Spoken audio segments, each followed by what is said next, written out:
I was hoping I could twist his arm to come and give us a first-hand report on what happened at the trial today, the hearing, excuse me. But unfortunately, he is a bit weathered, and he had another commitment afterwards with some big hobnobs up there. So we will not see him until next meeting, where he will give a first-hand report. In place of Mr. Kilmer, we have two people who are eyewitnesses to today's events who will be giving us a report a little bit later today. Now, with that in mind, let's move on to officer and committee reports. Once again, we had the battle today in the Ninth Circuit Court. I want to talk a little bit about why that event is so important. Now, for those of you who are not aware, the current laws that we have at a national level didn't really come into existence until the 30s with the Roosevelt administration, or misadministration. To put things in perspective, after World War I, there were a lot of people who were making BARs and other automatic weapons looking for places to sell them. And in the 20s, with Prohibition going on, there were some enterprising fellows who said, hey, I really could use this BAR or this Tommy gun for my activities. And so they found very soon that the local police departments were not using Tommy guns and BARs, and they had a distinct firepower advantage. Well, lo and behold, the Depression hit, Mr. Roosevelt came into office, and they decided that they wanted to pass a number of gun control ordinances. Well, they really didn't have a constitutional basis for doing it until some bright young socialist communist whoever said, hey, what about the Interstate Commerce Clause? These people are doing their nefarious deeds under the guise of crossing state boundaries. We can exert federal authority under the Interstate Commerce Clause. And so several acts were passed after that. I know there's a 1934 Act, 38 Act, et cetera, all on the basis of these criminal acts were happening across state lines. Fast forwarding to 2009, we have several states who are challenging the right of the federal government to control weapons and ammunition under their rules. Specifically, states of Montana and Tennessee are saying if it's made in this state, stamped as made in this state, and doesn't leave the state, you have no authority to regulate it because it doesn't fall under the Interstate Commerce Authority. Well, recently, let's see, who is this knucklehead? It's Dennis. Not that knucklehead. Honored you, try. Let's see.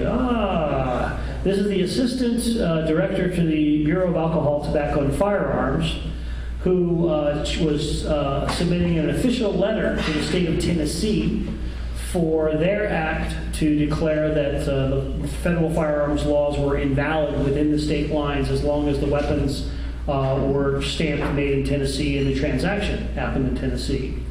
And here's his reply. Well, just as other federal requirements and prohibitions apply, as you know, federal law requires a license to engage in the business of manufacture of firearms or ammunition or to deal in firearms, even if the firearms or ammunition remain within the same state. All firearms manufactured by a licensee must be properly marked. And additionally, each licensee must record the type, model, caliber, gauge, etc.,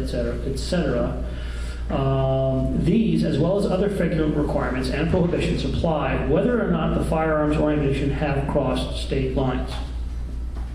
So, the fundamental justification for all those acts is now irrelevant, and the federal government has now absorbed the power for itself on the basis of nothing more than thin air and time.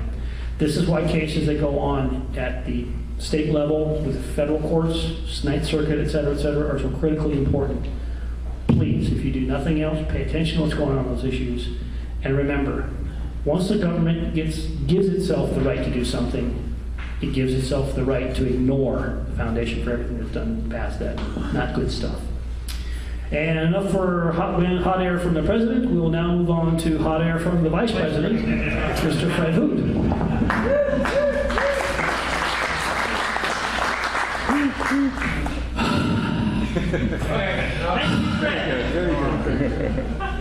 Have to put out my appropriate number of carbon atoms today. Okay. Well, I'm fighting global cooling because we've been cooling down for the last 10 years. But that's beside the point. Okay, ladies shooting. We are going to hold it at Metcalf Range. It's been delayed for a couple of weeks because they shut it down for repairs. So they're doing some construction up there. I should know within a week or two, firm date. We're probably looking at the end of October, last 2 weeks in October there. So, and it's free for the ladies to shoot, and you're going to get well fed too because we're going to barbecue. And the Supreme Cook, I won't mention any names, the Supreme Cook will have some great marinated chicken or whatever he's going to cook there. That's it. And now for more hot air from your effervescent leadership here, we have Mr. Secretary John Jorgensen, not available. So much hot air that he's left the room.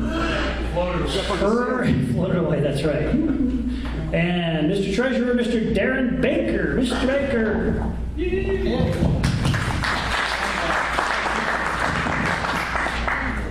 Okay, our account still remains in good standing with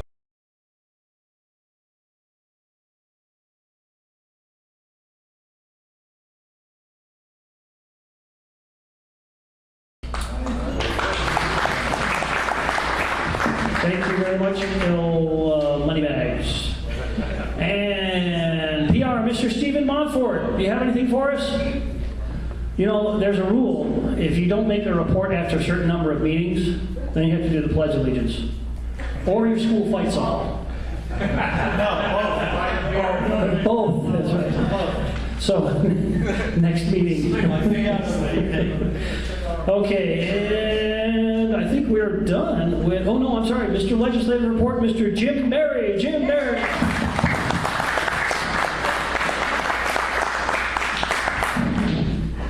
What Fred didn't tell you was there's a difference between being a Supreme Cook and a good cook. I'm gone that weekend.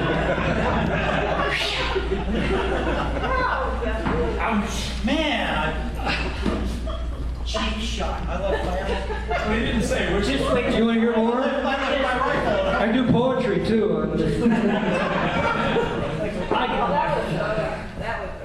I have copies back there for all of you that want it. We're down to the wire in Sacramento. The bills we've been talking about all year long are down to 3. You're familiar with animal registration, you're familiar with the Cow Palace and SB 41, which extends a lot of paperwork to gun dealers. These 3 bills are on the governor's desk right now. There's still time.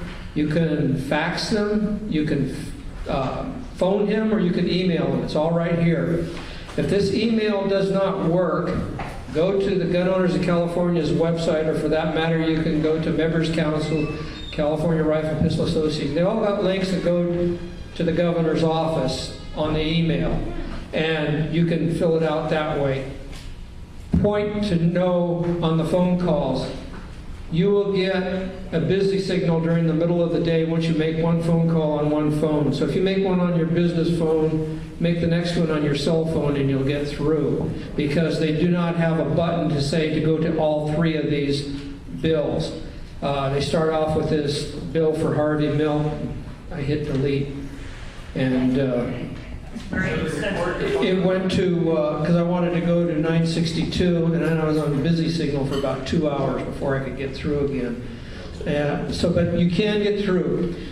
The thing to know, the governor has 3 choices in these bills. He can sign it, which we don't want. He can veto it, which we do want. Or he can just ignore it. And this is the point you have to understand. If he ignores it, it becomes law automatically.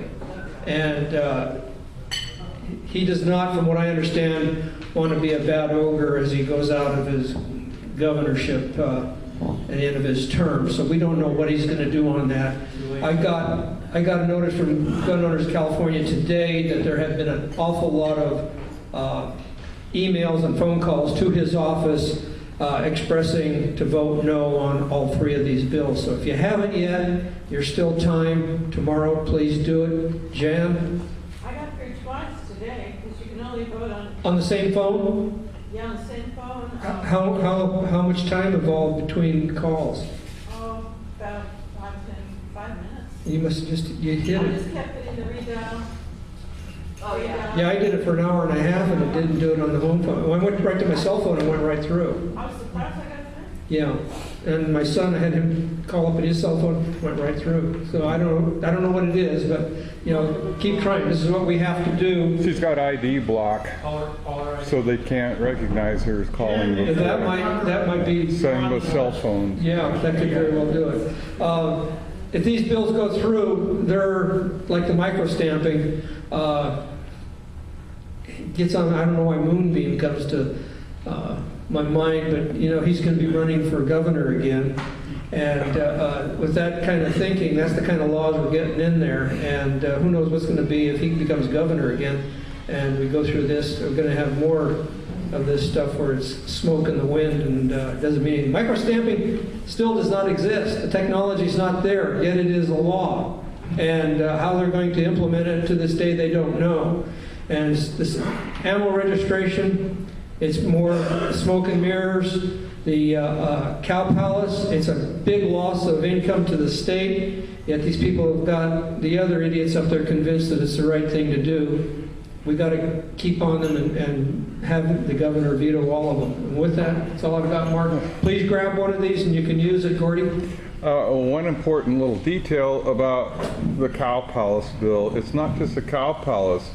If you read the title and summary, it specifically applies to state agricultural lands. This is District 1A.